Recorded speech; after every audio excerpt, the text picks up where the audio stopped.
স্ত্রীর জন্য যে এটা কত কষ্ট, একটা স্বামীর ছবি ধরে ধরে শুধু রাস্তায় দাঁড়িয়ে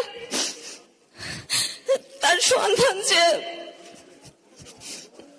খুঁজে বেড়ানো, তার এক সন্তান শুধু বাবার জন্য যে হাহাকার, সেই হাহাকার গুলো আমরা কাউকে বলে বোঝাতে পারি না।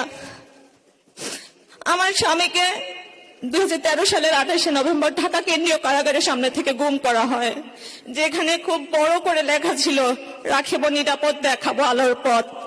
সেই আলো আমাদের জীবনে আর আসেনি, সেই আলো আমাদের জীবনে অন্ধকার হয়ে আসছে আমার সন্তানের জন্য।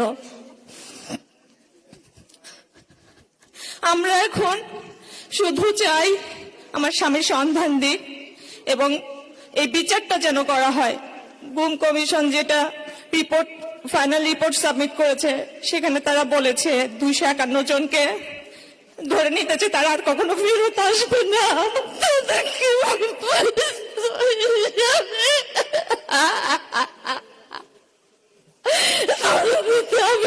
কাউকে বলতে পারি না। আমার শাশুড়ি সামনে বসে আছে, সে 2 দিন আগেও দোয়া করছে আমার ছেলেটা যেন বিদেশ যাবে। তাকে বলতে পারি না যে গুম কমিশনকে রিপোর্টটা দিছে। আমি বলতে পারি না যে তার ছেলে আর কখনো ফিরে আসবে না তার কাছে। তার বোনদেরকে বলতে পারি নাই তার ভাই আসবে না। এটা নিজের ভিতরে বয়ে বেড়ানো যে কি কষ্ট, কি যন্ত্রণা, সেটা শুধুমাত্র আমরা জানি, আমরা বুঝতে পারি।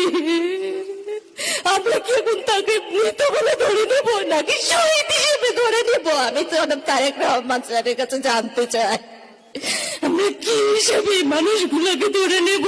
বাকি জীবন আমরা কি হিসাবে তাকে মনে রাখবো? আমরা একটা দিনও পাই নাই যে তার জন্য স্মরণ করে মনে করে একটা দোয়া করবো।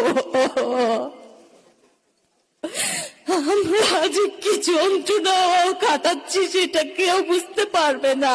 আমাদের রাতগুলো বালিশ ভিজে যায়, রাতের বালিশগুলো কান্নায় ভিজে যায়, যেটা কেউ দেখে না, কাউকে বলতে পারি না, নীরবে আমরা শুধু চোখের পানি ফেলে যাই। আমরা জানি না আজকে আমরা কোথায় আমাদের এই প্রতিবাদটুকু জানাতে পারতাম। আমি সেই জন্য তুলিয়াপুর কাছে অনেক অনেক কৃতজ্ঞ যে আজকে অন্তত তিনি আমাদের পাশে থেকে আমাদের সাহস জুগিয়েছেন এই পর্যন্ত আজকে পথ চলার।